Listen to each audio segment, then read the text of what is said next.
사사기 20장 18절에서 28절까지의 말씀. 구약성경 397쪽 전후되어 있습니다. 사사기 20장 18절에서 28절까지의 말씀을 한 절씩 교도하시겠습니다. 제가 18절을 먼저합니다. 이스라엘 자손이 일어나 베델에 올라가서 하나님께 묻자와 가로되 우리 중에 누가 먼저 올라가서 베냐민 자손과 싸우리까 여호와께서 가라사대 유다가 먼저일지니라. 이스라엘 자손이 아침에 일어나 기부하려 하여 진을 치니라. 이스라엘 사람들이 나가서 항우를 버리고 거기서 그들과 싸우고자 하매 베냐민 자손이 기부하에서 나와서 그에게 이스라엘 사람 2만 2천을 땅에 엎드려 드렸으나 이스라엘 사람들이 스스로 용기를 내어 첫날 항우를 버렸던 곳에 다시 항우를 버리니 이스라엘 자손이 올라가서 여호와 앞에서 저물로 울며 여호와께 묻자와 가로되 내가 다시 나아가서 나의 형제 베냐민 자손과 싸우리이까 여호와께서 가라사대 올라가서 치라 하시니라. 그 이튿날에 이스라엘 자손이 베냐민 자손을 치러 나아가매 베냐민도 그 이튿날에 기부하에서 그들을 치러 나와서 다시 이스라엘 자손 1만 8천을 땅에 엎드려 드렸으나 다 할매는 자였더라. 이에 온 이스라엘 자손 모든 백성이 올라가서 베델에 이르러 울며 거기서 여호와 앞에 앉고 그날이 저물도록 금식하고 번제와 화목제를 여호와 앞에 드리고 여호와께 물으니라. 그때에는 하나님의 언약궤가 거기 있고 이제 합시다. 아론의 손자 엘야살의 아들 비나스가 그 앞에 모셨더라. 이스라엘 자손이 묻자오되 내가 다시 나가 나의 형제 베냐민 자손과 싸우리까 말리까 여호와께서 가라사대 올라가라. 내일은 내가 그를 내 손에 붙이리라. 아멘.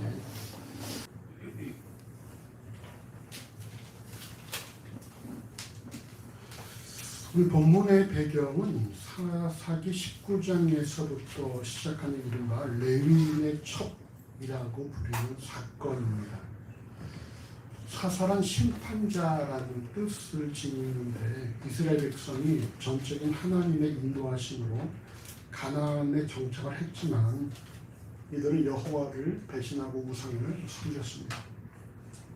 그때마다 여호와께서는 이방 민족의 침략을 허락하심으로 이스라엘 자손을 징계하셨고 이들이 다시 하나님께 부르짖었을 때에 하나님께서 일시적으로 사용한 바로 일꾼들, 바로 그들이 여러분 우리가 사사라고 이렇게 부릅니다. 사사기의 특징이 뭘까요? 사사기의 특징? 사사기의 특징은 사사기 17장 6절과 21장 25절에 기록된 것처럼 그때는 이스라엘에 왕이 없으므로 사람마다 자기 소견에 옳은 대로 행하였다라는 말씀입니다.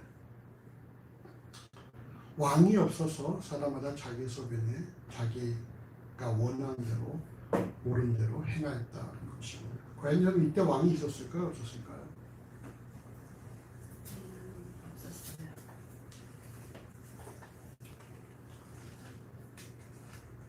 인간의 왕은 없었지만 하나님이 왕이셨는데 이들은 보이는 하나님을 왕으로 인정하지 않고 우리는 남들처럼 왕이 있기를 원했던 그런 모습들이죠.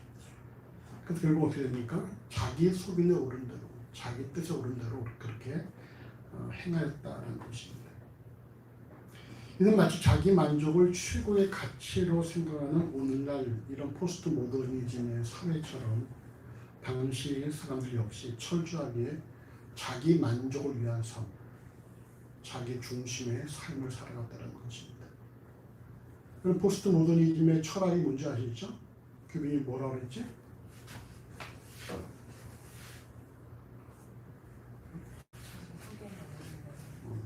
포스트 모더니즘의 진리는 자기 만족, 그렇죠? 절대 진리를 인정하지 않죠. 절대 진리가 뭡니까?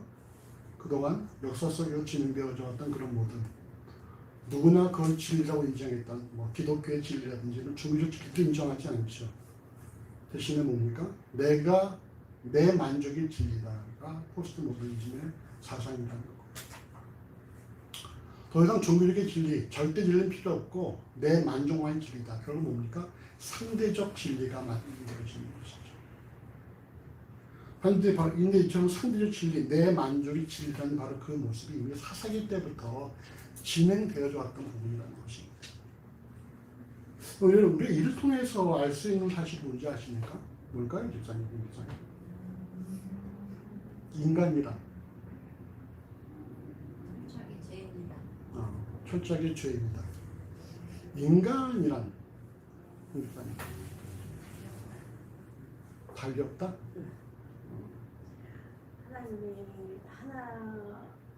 하나님의 통치 밖에 있을 사람은 사람이 아니다. 사람이 아니야? 사람이 아니문이다? 네. 저는 그렇게 생각을 해요. 이미 인간은 말이죠. 기울어진 운동장에서 살고 있다는 것입니다. 그러니까 가만두면 어디로 가 인간은?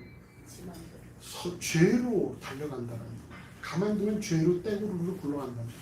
그것을 하나님께서 막고 돌이켜서 하나님께로 향하게 만드셔야지 이게 반대 방향으로. 그리고 회개가 뭐예요? 가던 길을 방향을 터나는 것이거든요. 그러니까 인간은 가만두면 어떻게 된다는 거예요? 자기 만족을 어떻게 해서 죄로 그냥 가는 거예요. 결과가 뭡니까?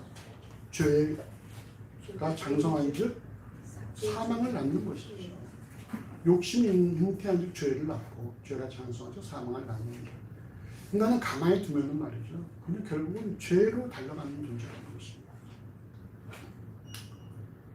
그러니까 이 당시에 왕이 없어서 각각 자기 속에 옳은 대로 행하였는데 그 이후에 하나님께서 그 역사하셔서 이스라엘 왕국을 만들어지고 또 주께서 오시고 근데 다시 요즘 뭐예요?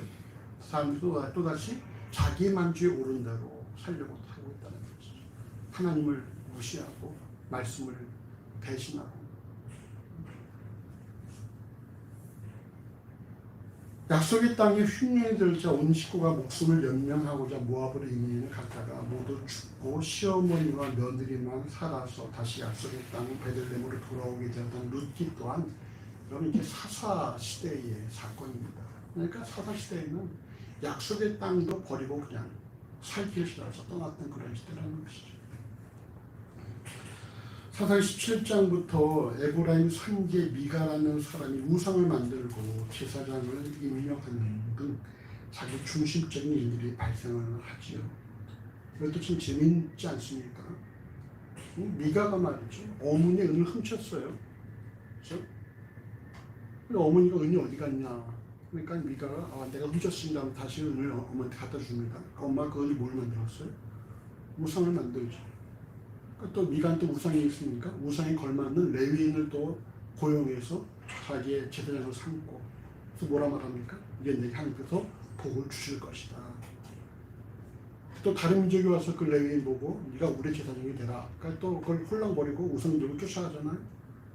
근데 결국 마지막엔 그 레위인도 사라져버리고 그러니까 아주 이 당시 사사기는 말이죠. 아주 제멋대로예요. 제멋대로. 이제 자기 속에 옳은 대로 살았던 세상이라는 것입니다. 근데 여러분 요즘에 이런 세상이라는 거예요. 요즘에. 이번에도 통계가 나왔는데 전체적으로 기독교 인구가 줄고 있어요. 우리 학동층만 해도 21만인가 줄었다고 그런 기사를 본 것 같은데 전체적으로 다 줄고 있습니다. 물론 어떤 사망률에 의해서 새로 들어온 사람이 없을 수도 있겠지만 거의 이런 교회만 주력과 사라지고 있으니까 작년도 한 1000명 나오는 교회 주일학교 100명도 안 되는 그런 현상입니다.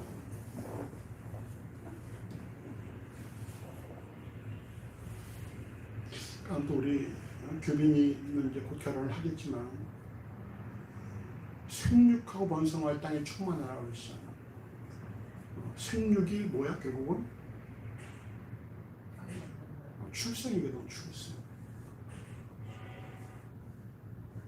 그러니까 결국은 우리가 믿음의 자손들이 많이 발생해야 된다. 그러니까 주변인 결혼해서 아이를 최소한 3, 된 남이 참 좋아. 된 남이 참 부럽더라고. 둘은 뭔가 좀 아쉽고 하나는 힘들지. 살아보니까 약간 좀 외롭지. 네. 둘은 적당한데 셋이 참 좋은 것 같아. 나는 세상에서 참 부러워. 홍 기사님 그렇게 부럽진 않아. 옆에 한 명도 없어서.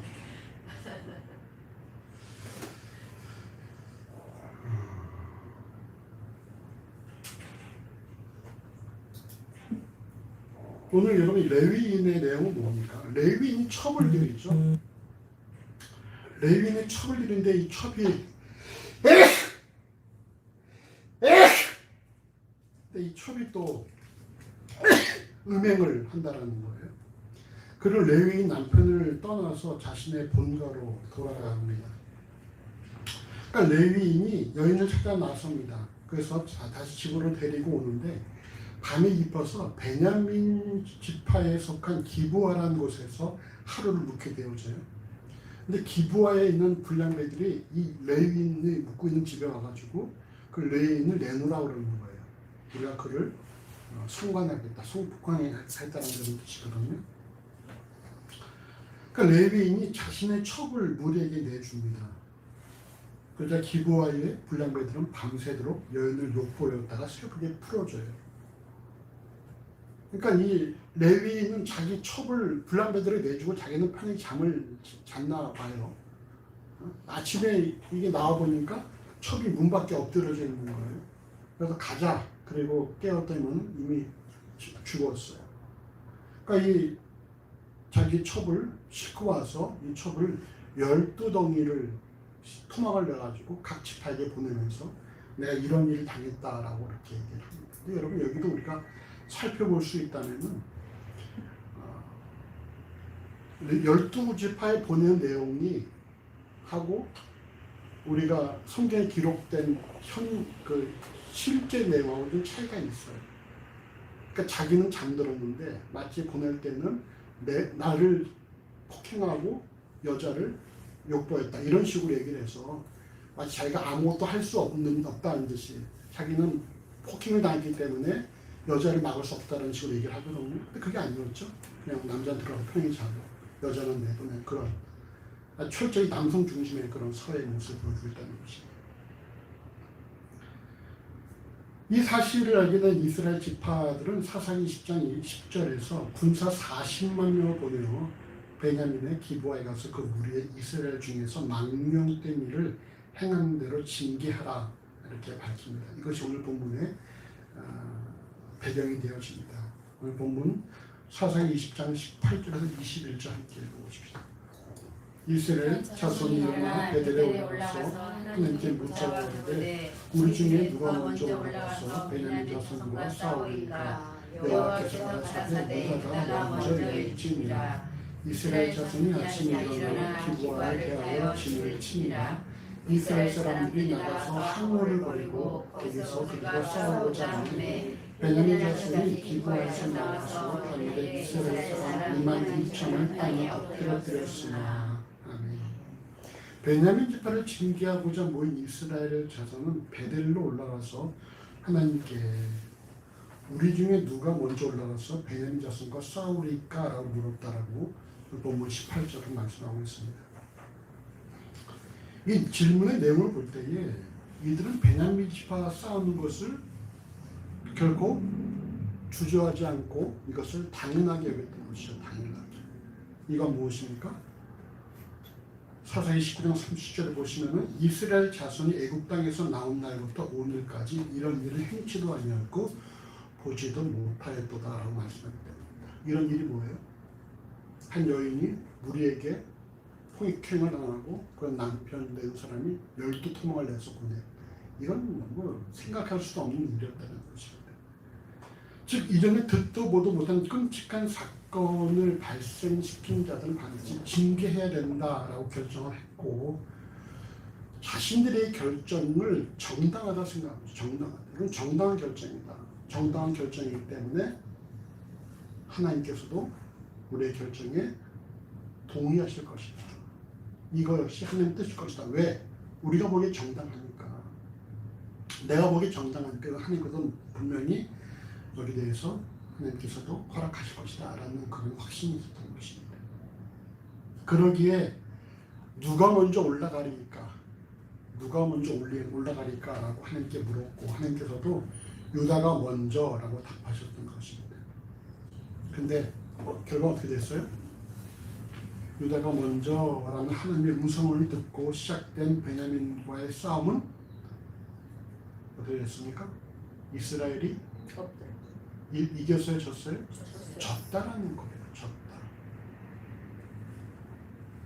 우리가 생각할 수가 있죠. 하나님의 응답을 듣고 하나님의 답을 듣고도 유다가 먼저라는 답을 듣고도 패배한 원인이 무엇일까? 무엇일까? 교빈아, 이들은 왜 하나님께서 유다가 먼저라고 하셨음에도 불구하고 패배했을까? 이거는 하나님한테 잘못 물어봤기 때문에. 잘못 물어봤다. 어떻게 물어봐야 돼? 교빈은 어떻게 물어보겠어? 그 베냐민 족속을 쳐야 합니까? 라는 걸 먼저 물어봤어야 됐다라고 생각이 들어요. 그럼 이들이 왜 잘못 물어봤을까? 자기 기준에서 자만했던 것 같아요. 결국 자기들이 이것이 옳다라고 인정했기 때문에 하나님의 뜻을 묻기보다 이미 자기들이 생각할 때 이건 옳은 일이다라고 생각했던 그럼 것이죠. 하나님도 유다 먼저라는 대답을 하지 말아셨어야지 왜 하셨을까요? 그래, 그건 우리가 살펴보면 되겠지. 네. 이들이 이렇게 물어본 이유가 뭐예요? 자기들 생각에 완전히 빠져있기 때문에 이것은 옳은 일이다라고 생각했기 때문에 하나님 뜻을 묻지 않고 그냥 누가 먼저 올라갑니까? 라고 물었던 것이죠. 여호와께서는 유다가 먼저라고 답하신 것이죠. 결국은 뭡니까? 결국은 패배했다는 것입니다. 이들은 이미 자신의 판단과 자신의 감정에 의해서 움직이고 있다는 것입니다. 여러분 이처럼 자신의 판단과 감정에 의해서 움직일 때 우리가 간과하는 게 뭔지 아시겠어요? 자신의 판단과 감정에 의해서 이미 우리 몸이 움직이고 있어. 그러면 우리는 그 이외의 대안을 생각하지 않는다는 것입니다. 그건 반드시 옳은 일이야. 그럼 다른 여지 생각하지 않는다는 거예요.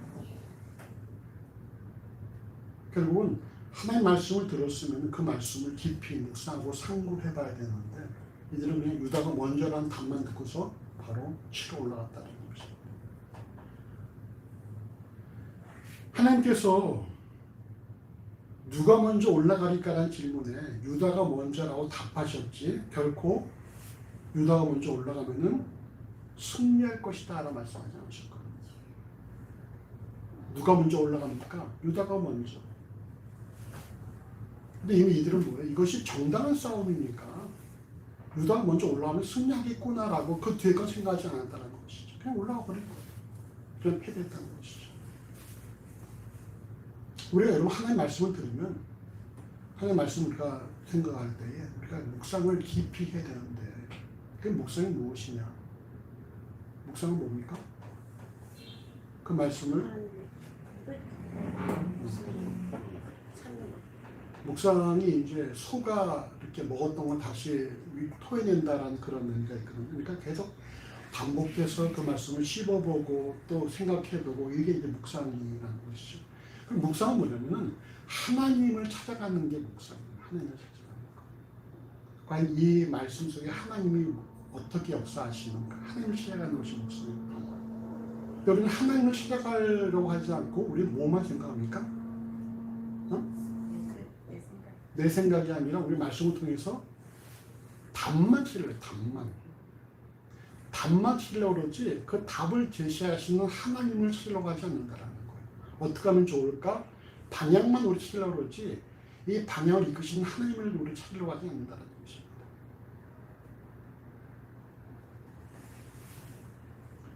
이들이 하나님의 말씀을 들었다면 깊은 묵상이 필요한데 이스라엘 백성의 감정 또는 이미 싸우기로 결정한 자신들의 판단은 이들의 깊은 묵상을 방해했다라는 거. 더 이상 묵상할 필요가 없어. 왜? 이건 정당한 것이고 하나님께서도 유다가 먼저로 말씀하셨으니까.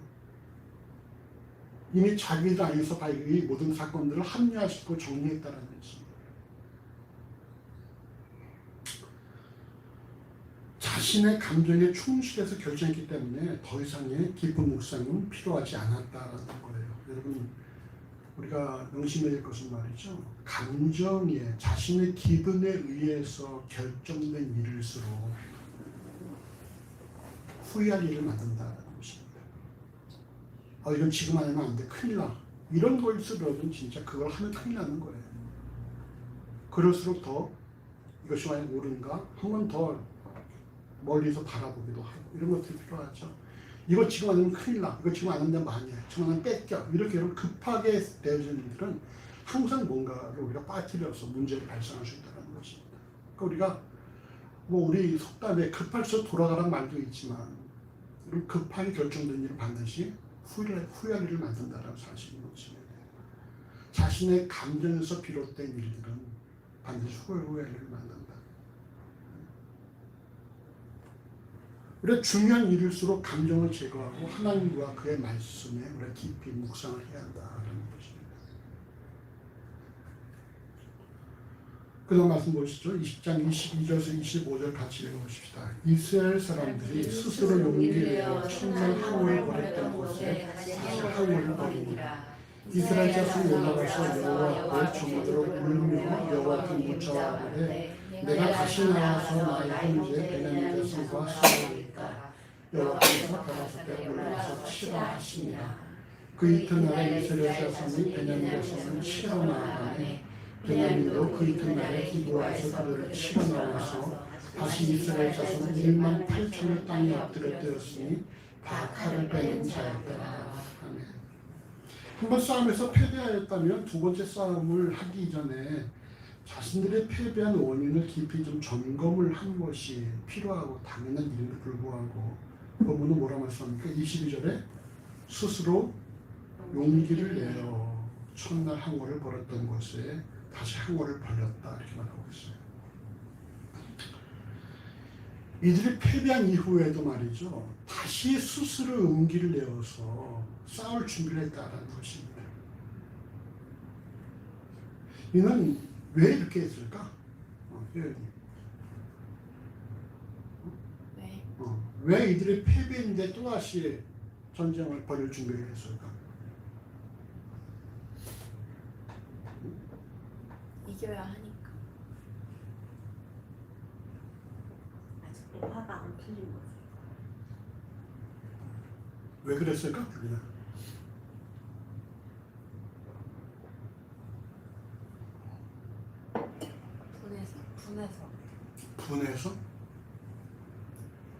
분해서 또다시 오기가 나서 하나님이 유다라고 하셨으니까 승리할 거라고 확신을 갖고 다시 올라간 거. 분명 사실은 이들이 자신들이 패배를 인정했다는 거야, 안 했다는 거야. 패배 인정하지 않았다는 것입니다. 패배를 인정하지 않았어요. 패배를 인정하지 않는 이유가 뭘까?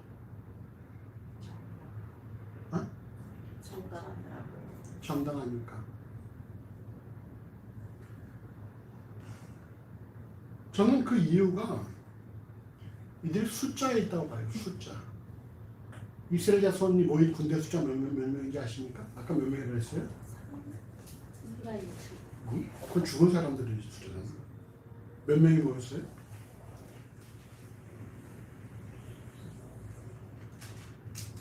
40만이 모였어요. 40만이.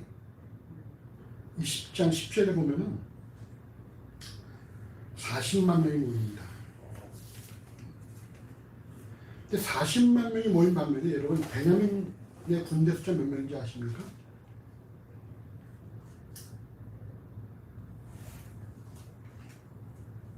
(20장 15절에) 보시면 2만 6천 또 거기다가 700명을 포함해서 26,700명이라는 거예요. 우리 숫자는 몇 명이에요? 40만 명이에요. 그 적들은 몇 명입니까? 26,700명. 이거는 게임이 안 되는 거죠. 그럼 우리는 정당하니까.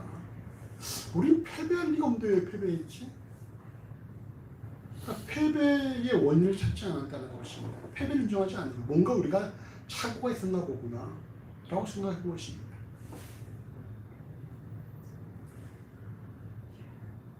결코 지을 수 없는 규모의 자신들은 전쟁에 대한 정당성도 지니고 있으며 하나님께서도 유다가 먼저 올라가라고 하지 않으셨습니까? 이들은 스스로 용기를 내어 패배한 장소에서 다시 전투에 돌입을 했던 것입니다. 이때 스스로 용기를 내었다라는 것은 스스로 견고해졌다, 스스로 강하게 했다, 스스로 굳세게 했다는 뜻을 갖고 있어요. 예, 여러분 여기서 우리가 중요한 단어가 뭔지 여러분 아시겠습니까? 스스로예요. 스스로. 이들은 자기들의 힘으로 굳세고 강해졌다라는 거예요. 그 자기들의 힘이 뭐겠어요? 40만의 군사라는 것이죠. 바시올의 계략을 짜고 전략을 짜고 여호와의 뜻을 묻고 이들은 이스라엘 하나님으로부터 주어진 담대함이 아니라 자신들의 규모와 이로 인해 승리할 수 있다는 그런 자신감 등 철저히 현재 그들이 소유하고 있는 군사력과 감정에 의해서 스스로 굳세졌다는 것입니다. 그 사사기 20장 23절에 이들이 여호와 앞에서 점을 들어 울며 여호와께 물었다라고 하는데 이미 스스로 강성해진 자들이 왜 울었는지 잘 모르겠어요. 이들이 왜 울었을까? 스스로 강성해진 이후에 스스로 강성해진 이후에 울 이유가 뭐겠어요? 왜 울었을까요? 그 화가 나서 그런 거 아니에요? 화나서 열딱지 하나 가지고 그냥 분해서 그래서 여호와 앞에 우는 거예요? 뭐 회개하느라고 우는 것 같진 않고. 그러니까 회개하러 온 것 같지는 않고 이미 스스로 담대해졌는데 왜 울었을까? 김지사님. 울어야 될 것 같아서. 그게 왜?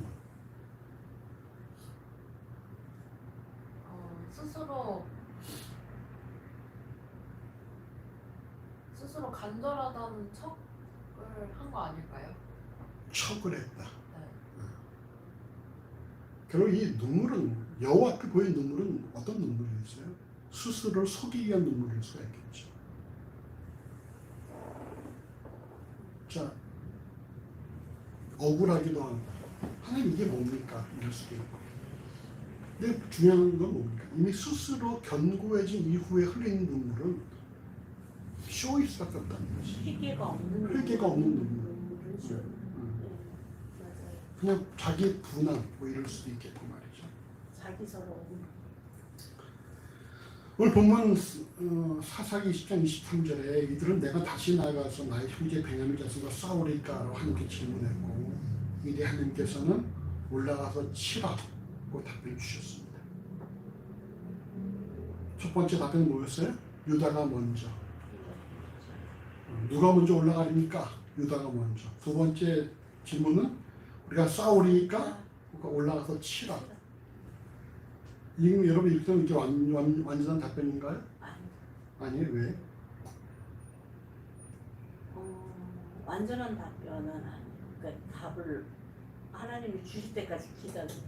그러니까 이 올라가서 치라가 왜 완전 답변이 아니에요? 행위만 있으니까 승리한다는. 이 사람들 자체가 회개가 없는 눈물인 거 하나님이 아시기 때문에. 아무튼 이들은 여전히 스스로 구슬인 상태에서 그 다음날 하나님의 말씀을 이렇게 묵상하지 못하고 또 전쟁도 올라갔고 결국 어떻게 됐습니까? 패배했다라는 것이죠. 또 패배했어요. 이스라엘 백성이 연속으로 패배한 이유를 본문에서 찾아본다면 우리가 한번 패배했음에도 불구하고 그 원인을 찾지 않고 사사기 20장 22절에 스스로 용기를 내었던 까닭이죠. 용기가 하나님 주신 용기가 아니라 하나님으로 인한 용기가 아니라 스스로 용기를 냈다는 거예요. 내가 할 수, 우리는 할 수 있어. 왜? 우린 40만이야. 우리는 정당한 싸움이야. 이런 어떤 자기들의 생각에 갇혀서 스스로 용기를 내었다라는 거예요.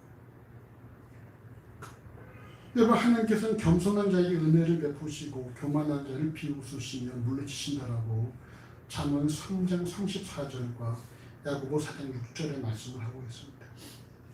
이스라엘 백성은 충분히 교만한 상태에서 울며 여호와의 뜻을 물었던 것이고 결국 이들의 교만은 또 다른 패배를 가져온 것입니다. 이를 볼 때에 교만한 상태에서 울며 하나님의 뜻을 묻는 행위는 결국은 거짓일 수밖에 없다라는 것입니다. 여러분 막 기도할 때 눈물이 나올 때가 있잖아요. 막 기도하는데 눈물이 나온다. 그때 어떤 기분이 드십니까? 막 기도하는데 막 눈물이 막 줄줄 흘러요. 그때 그때 어떤 기분이었어요? 김희선 지난주에 기도하다가 울었으니까 어떤 기분이었어? 내가 아무것도 아니라는 거.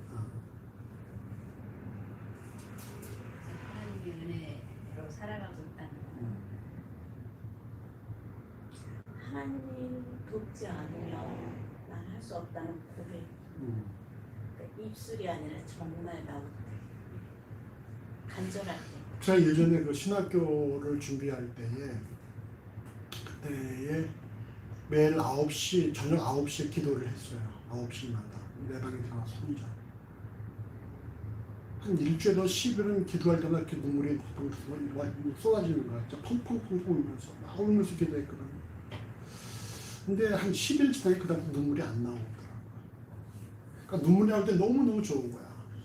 나 기도하면서 울고 있구나. 하나님께서 내 기도를 기뻐하시는구나. 그런 어떤 막 느낌을 가지고 기도하는 거예요. 그런데 언젠가부터 눈물이 나오질 않아. 그럴 때 내 기도가 선결되지 못하고 있나? 내 기도를 기뻐하시지 않나? 일부러 눈물을 흘릴 만한 얘기를 반복적으로 하는 거예요. 하나님 내가 죄인이고 막 그런데도 그러다 눈물이 이렇게 눈이 촉촉해지면 아 됐구나 이제 됐다 이러면서 또 더 그쪽으로. 그러니까 하나님과 대화라는 게 아니라 내 스스로 나를 속이는 거죠. 아 이제 됐어. 스스로 눈물을 가지고서 내 어떤 기도가 하나님과 연결되었다는 그런 착각을 갖게 만든다는 거예요. 그러니까 처음에 눈물은 자 뭐 은혜의 눈물일 수 있겠지만 내가 언젠가부터 의도적으로 흘리려고 노력하는 눈물, 이 눈물은 아무것도 아니죠. 그냥. 이들이 교만한 상태에서 울었다. 그건 뭐예요? 하나님께 어떤 면에서 자신들의 어떤 내가 이런 입장입니다. 뭐 이런 걸 보이려고 하는 것일 수 있을 것 같아요. 그냥 보이려고 하는. 때로 분명한 사실은 말이죠. 교만한 상태에서 하는 것은 아무것도 이룰 수 없다는 것입니다. 여러분 교만이 뭡니까? 교만은 우리가 딱 뭐라고 표현할 수 있을까요? 교만. 하나님을 제낀다. 하나님을 제낀다. 교만은 하나님 주권을 인정하지 않는 것이죠. 하나님이 내 삶의 주인 되심을 인정하지 않는 거예요. 그리고 누가 주인입니까? 내가 주인입니다. 내 속인의 옳은대로 행하는 것이죠. 하나님 모시고 옳은대로 행하는 것이 아니라 내 속인의 옳은대로 행하는 것이 교만인 것입니다. 결국 뭐예요? 내가 하나님이 되는 것이죠. 여러분 처음에 교만한 사람이 누구였었어요? 이 땅에 처음으로 교만한 사람이 하와였죠. 하와. 네가 이걸 먹으면 하나님처럼 된다라는 그 뱀의 유혹에 빠져가지고 하나님처럼 된다라는 말에 먹었던 그 교만함. 잠언 16장 18절은 교만은 패망의 선봉이요 거만한 마음은 넘어짐의 앞잡이다라는 말씀을 통해서 교만과 거만한 마음은 결국 이를 그르칠 수밖에 없음을 말씀하고 있습니다. 반면에 예수를 주라 고백하는 그리스도인들이 닮아야 될 그리스도의 성품은 뭐예요? 너희는 내게로 와서 배우라. 내 마음은 나는 온유하고 또 뭐죠? 온유하고 겸손하니. 우리가 온유와 겸손으로 옮겨가야 되는 것이죠. 온유는 뭐예요? 모든 걸 다 포용할 수 있는, 품을 수 있는 그런. 겸손은 나보다 남을 더 높여주는 것. 이것이죠. 그러니까 우리는 교만을 버리고 온유와 겸손으로 옷 입는 삶을 살아야 한다는 것입니다. 본문을 통해서 예수를 주라 고백하는 그리스도인이 명심해야 될 사실은 진실로 내 의로움이 내가 잘나서가 아니라 전체 그리스도의 은혜를 주신 사실을 믿고 인정한다면 우리는 늘 하나님께서 겸손한 삶을 살아갈 수밖에 없다는 것입니다. 내가 사는 이유가 내가 잘해서 사는 것이 아니라 전적으로 그리스도의 은혜로 살고 있다는 사실을 인정한다면 우리는 여러분 겸손할 수밖에 없는 삶이에요. 예수께서 심령이 가난한 자 복이 있다는 거죠. 심령이 가난한 자. 심령이 가난한 자 누굽니까? 심령이 가난한 자 누구예요? 겸손한 자. 내 안에 의뢰할 것이 아무것도 없는 사람. 오직 의뢰할 것은 하나님밖에 없는 사람. 이들이 심령이 가난한 사람. 근데 나는 이것도 있고 저것도 있고 저것도 있고 이것도 있다. 그러면 심령이 가난해질 수가 없지. 그리스도인들은 뭡니까? 모든 것을 갖고 있어도 그걸 다 아무것도 가지지 못하는 것처럼 거의 아무 의미가 없는 것이죠. 왜? 하나님 앞에서는 아무것도 아니니까. 또 반면에 아무것도 없어도 모든 것을 가진 사람이죠. 왜? 하나님이 함께 하시니까. 우리는 여러분 갖고 있어도 그게 우리가 가진 게 아니에요. 하나님 우리에게 맡기신 것이지. 우리도 아무것도 없어도 우리 이미 모든 걸 다 가진 사람이라는 것이죠. 제가 요즘 월요일이 참 감사해요. 월요일이 감사함과 동시에 월요일에 우리가 어제 예배를 통해서 혹시 우리만 즐긴 것이 아닌가라는 것을 좀 점검도 해보고, 근데 혹시 우리가 어제 예배를 통해 우리가 만남 통해서 우리만 즐거웠다면 용서해 주시고 우리 예배가 하나님의 영광을 드리기 원합니다라고 고백을 하고, 월요일이 참 감사해요. 근데 여러분 제가 이 변한 게 뭐냐면, 예전에는 주일에 막 이렇게 막 함께 즐겁고 막 예배하고 막 대화를 나누고 성경 공부하고 막 이렇게 풍성하게 지냈다가 그 다음 월요일이 맞으면은 뭔가 허전한 거야. 내 마음이 허전해. 그때 느낀 거는 내가 하나님이 아니라 사람들을 바라봤구나라는 거예요. 이 사람들이 없어지면 어떡하지? 라는 그런 마음들도 있는지, 아무튼 허전하고 뭔가 이렇게 뻥 뚫린 기분이. 그럼 그럴 때마다 기도를 하죠. 하나님, 내가 또 사람들을 바라봤습니다. 용서해 주십시오. 내가 하나님을 충만케 해달라고 기도하고. 근데 요즘은 그런 게 없어요. 요즘은 허전함이 없고 월요일마다 더 감사해요. 몇 명이 모였든 간에 월요일마다 너무너무 감사한 거예요. 우리가 어저께 또 함께 모여서 예배할 수 있었구나. 그 사실에 감사하고, 우리 지체들이 말씀을 잘 또 경청하고 또 묵상을 하고 함께 주 안에서 만들어져 있다는 사실이 너무너무 감사하고, 그래서 월요일이 참 너무 감사해. 주일을 생각하면서. 그럼 떠오르는 생각이 뭔지 아십니까? 욥이 왜 자기 자녀들이 이렇게 모여서 생일 잔치를 할 때마다 왜 그 다음날 욥이 하나님께 회개했었을까라는 생각을 하게 되는 거예요. 혹시 그것이 우리 애들만 즐겼을까? 하나님을 외면하지 않았을까? 이런 생각이 있지 않을까? 그래서 우리 예배가, 우리의 주일 모임이 우리만 즐기는 모임이었을까? 하나님을 외면하지 않았는가를 점검하는 시간이 월요일인데, 그때마다 너무너무 감사한 거예요. 이제는 허전함이 없어요. 몇 명이 모이든 간에 감사한 거예요. 감사한 거. 그럼 감사가 어디서 나오는지 아십니까? 감사는 결코 환경에서 나오지 않아요. 환경이 많이 좋으면 감사할 것 같아요? 전혀 그렇지 않습니다. 하나를 가져도 감사한 사람이 있고요, 100개를 가져도 감사하지 못한 사람이 있어요. 감사하려면 어디 갔다가도 감사해요. 그래서 성경에 뭐라 말합니까? 너희가 범사에 감사하라. 범사에 감사, 범사가 뭐예요? 모든 환경 속에서 감사하는 것이죠. 모든 환경 속에서. 그러니까 그 감사한 사람은 어디 갔다 와도 감사한 거야. 하박국이 다 빼앗기고 다 잃어버려도 하나님만으로 감사한다고 말하는 것처럼 감사한 사람은 어디다 갔다 와도 감사해요.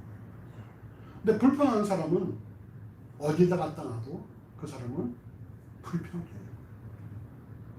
100가지가 있으면 101가지가 없어서 불평을 하고. 그러니까 여러분 감사는 말이죠. 환경에서 주어진 것이 아니라 감사는 어찌 뭡니까? 전적인 감사는 전적으로 응? 하나님의 은혜예요. 하나님의 은혜. 그러니까 감사한 사람은 진실로 하나님의 은혜를 누리고 있는 사람이야. 여러분 감사를 많이 하세요. 감사로 우리가 하나님을 영원롭게 한다고 말하지 않습니까? 여러분 감사가 말이죠. 도저히 감사할 수 없는 상황인데도 너무너무 감사해요. 이 사람은 진실로 그게 진실이라면 하나님의 은혜를 누리고 있는 사람이라는 것입니다. 여러분 감사하십니까? 여러분 교민이 감사해? 좀 뜸을 들인다. 요즘 좀 힘들어? 아니요, 괜찮아요. 감사해요. 여러분 늘 감사하세요. 감사할 때 우리가 느낄 수 있는 뭡니까? 확인할 수 있는 게 뭡니까? 아, 내가 주 안에 있구나. 찬송도 있잖아요. 주 안에 있는 나에게 딴 근심이 있어요. 주 안에 있는 사람은 근심이 없다는 거예요. 주 안에 있는 사람이 감사라는 것이죠. 항상 기뻐하라, 주중하게 되고 범사에 감사하라. 이는 그리스도 예수 안에 있는 너희를 향한 하나님의 뜻이다.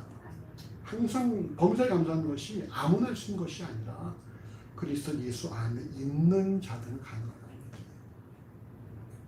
여러분 늘 감사하십시오. 그 다음 말씀 보시죠. 20장 26절에서 28절 같이 보십시다. 이에 온 이스라엘 자손 모든 백성이 올라가서 베델에 이르러 울며 거기서 여호와 앞에 앉고 그날의 저녁으로 금식하고 번제와 화목제를 여호와 앞에 드리고 여호와께 물으니라. 그때는 하나님의 그늘대가 거기 있고 아론의 손자 엘리야사야를 빌라스가 그 앞에 모셨다. 이스라엘 자손이 묻자오되 내가 다시 나가 나의 형제 베냐민 자손과 싸우니까 말리니까 여호와께서 가라사대 올라와 내일은 내가 그를 내 손에 붙이리라. 아멘. 두 번의 싸움에 걸쳐서 3만 명의 군사를 잃어버리고 패배한 이스라엘 자손은 또다시 베델에 올라가서 울며 여호와 앞에 앉아서 금식했는데 이때는 온 이스라엘 자손 모든 백성이 올라갔다는 말씀입니다.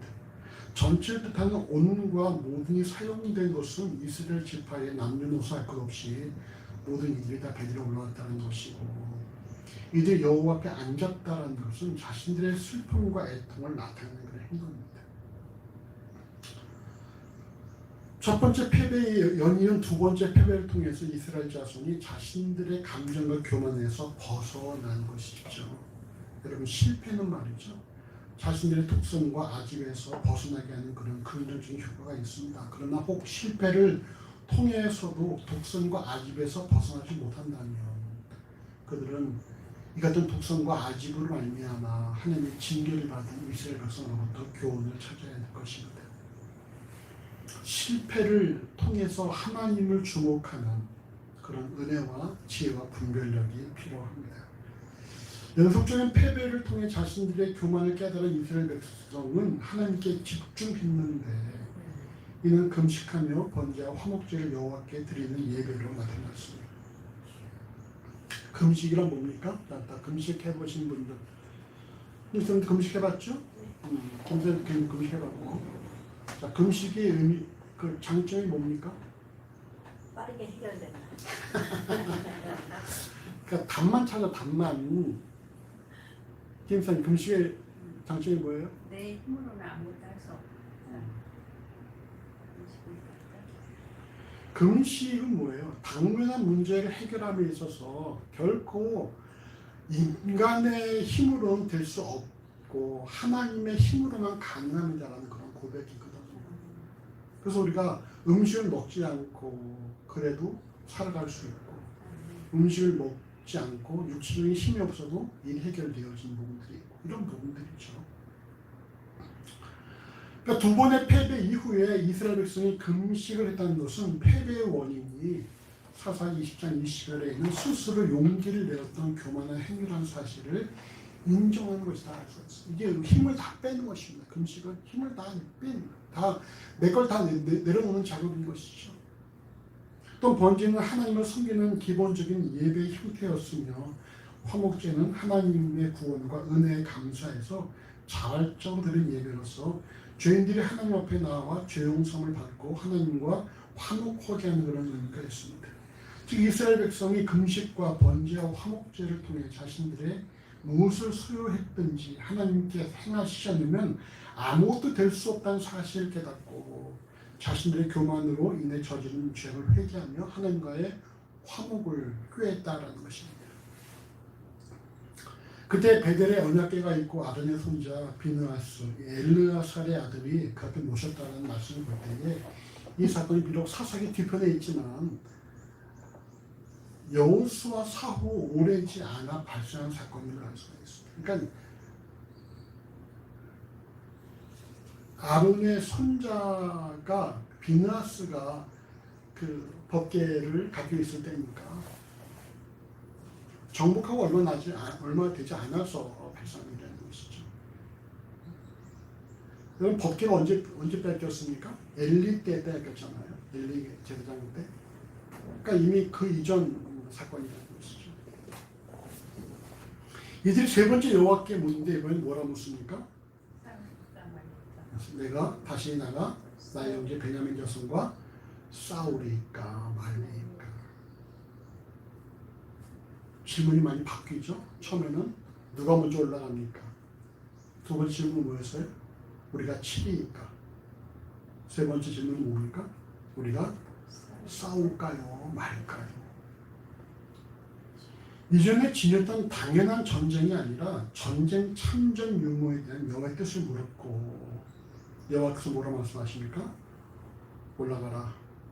내일은 내가 그를 내 손에 붙이리라고 이스라엘 백성의 승리에 대해 말씀을 주셨다는 것입니다. 여호와의 답변도 많은 차이를 보이죠. 첫 번째 유다가 먼저, 두 번째는 올라가 치라. 세 번째 뭐예요? 올라가라. 내일은 내가 그를 내 손에 붙이리라. 여기서 중요한 단어가 뭐겠어요? 그를 내가 그를 내 손에 붙이라는 뭐예요? 해결책만 찾는 것이고 내가죠. 이들이 스스로 항모를 스스로 더 용기를 내었던 것이 사라지고 이제 뭡니까? 스스로 용기를 냈던 건 뭐예요? 그 전쟁 주체가 누구예요? 이스라엘 백성이었다는 거죠. 스스로 용기를 내어서 자신들의 용기로 자신들의 힘을 하려고 했다면 이제 바뀐 거 주체가 바뀝니다. 내가 하겠다. 하나님으로 바뀐다는 거예요. 여러분 예배의 어떤 중요한 의미가 뭐냐? 예배를 통해서 내가 한 주간 내가 어떻게 살았는가, 내 삶의 주인이 누구였는가를 살펴보고 다시 내 주권을 하나님께 이양하는 그 현장이 예배입니다. 내가 행여나 6일 동안에 내 뜻과 내 주장대로 살아왔다면 내가 또 예배를 통해서 주례를 통해서 다시 내 주권이 여호와께서 인정을 하고 하나님께로 돌아가는 게 예배입니다. 주권 이양이 여러분 아주 중요한 사건이죠. 그래서 여호와께서 내가 스스로가 아니라 내 스스로가 아니라 여호와께서 내가 하겠다라는 말을 드려야 한다는 거죠. 그걸 묵상할 때 그래서 우리가 하나님부터 집중해야 한다는 것이죠. 내 손에 붙이리라 이게 중요한 것이 아니고 내가 하겠다 이게 중요한 거예요. 그러니까 규민이가 내년 1월에 결혼을 앞두고 있는데 말이야. 중요한 건 뭐야? 이 결혼이 우리 둘이 좋아서 하는 게 아니라 하나님께서 허락하신 결혼이란 그런 분명 확신이 필요하다. 이게 주례에서 1번이야. 그 내가 어제 잠이 안 와가지고 1월에는 규민이, 2월에는 경제 주례를 해야 되는데 그냥 나도 결혼을 해봤지만 주례사가 하나도 귀에 안 들어왔었어. 문은 똑같지. 뭐 신랑 누구는 신부 누구를 아내를 맞아요. 뭐 이런 그거밖에 기억이 안 나는데 좀 더 이렇게 그 서약을 문장을 좀 만들어야 되겠다. 이 가정이 하나님께서 허락하신 가정이고 배우자가 하나님께서 짝져주신 배우자라는 사실을 인정하는 그런 형식이 되어야 되겠다. 저희 결혼이 우리 둘만이 좋아서 하는 것이 아니라 하나님께서 허락하신 사건이고 하나님께서 이 가정의 주인이라는 사실을 고백을 받아내야 되겠다. 그런 생각이 드는 거예요. 내가 미리 팁을 주는 거야. 거기 둘 다 물어볼 테니까 정보하고 이거를 얘기를 하라고 그걸 물어보실 거야. 우리 결혼에 대한 어떤 주권이 어디에 있는지. 그러니까 여러분 이 내가가 중요해요. 내가. 하나님께서 하신다는 것입니다. 이스라엘 백성도 하나님의 뜻을 묻고 하나님께서도 내가 붙이리라 라고 답하시는 등 상황의 중심이 주체가 여호와께로 돌아왔고 그리고 이스라엘 민족은 전쟁에 승리를 합니다.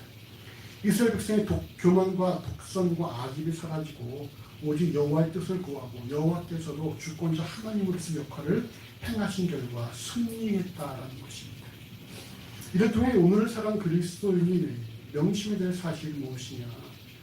예수를 주라고 고백하는 그리스도인은 자기의 뜻이나 자신의 원함이 아니라 오직 하나님의 주권을 하나님을 주목하고 그의 주권을 인정하는 삶을 살아야 된다는 거예요.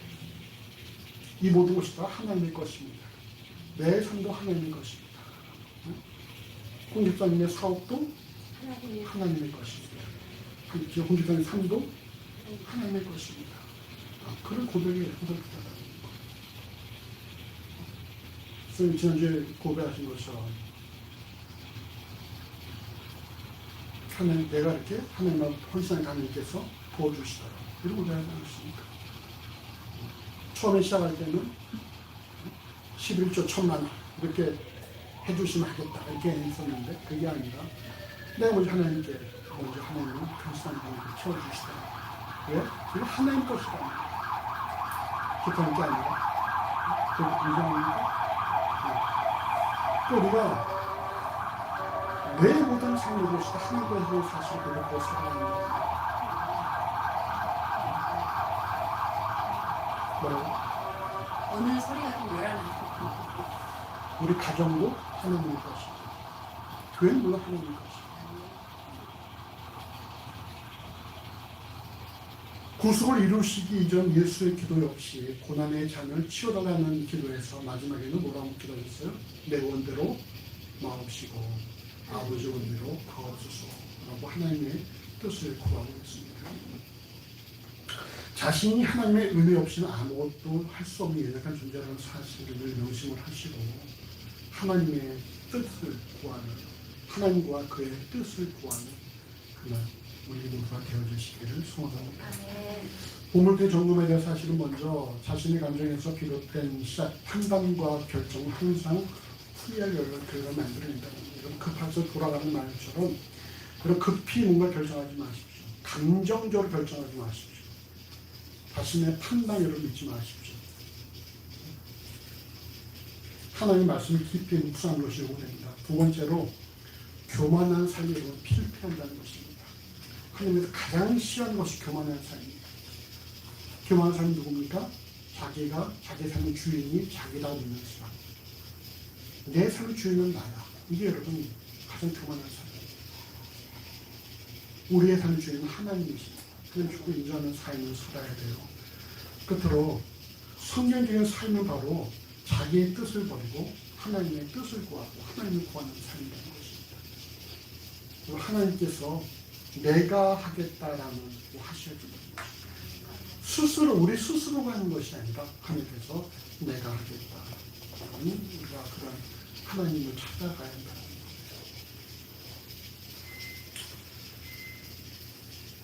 여러분 우리의 삶에서 내 것을 찾는 것이 아니라 하나님의 뜻을 찾고 하나님을 찾는 것이 우리 그리스도인의 마땅한 삶이라는 사실을 명심하시고 그런 주어진 상관 오직 하나님만 구하시는 삶이 되시기를 간절히 주님을 소원합니다.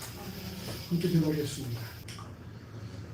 주의 은혜를 감사합니다. 우리가 땅을 살아가면서 행여 우리가 우리의 감정과 우리의 판단에 치우쳐 우리가 생각하지 않도록 만들어 주시옵소서. 우리가 우리의 것을 고집할 때 반드시 후회하고 또 놓칠 수밖에 없는 일이 발생하는 사실을 명심하게 하시고 우리가 모든 상황에서 하나님을 깊이 묵상할 수 있도록 인도하시기를 하나님 간절히 원합니다. 특별히 우리가 더욱 교만하지 않게 하여 주시옵소서.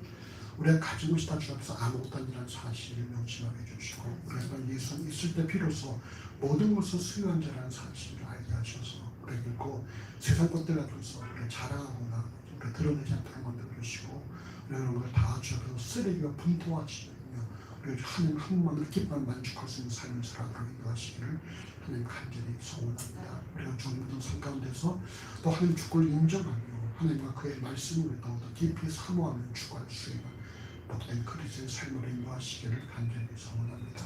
감사는 예수 이름으로 기도합니다. 아멘.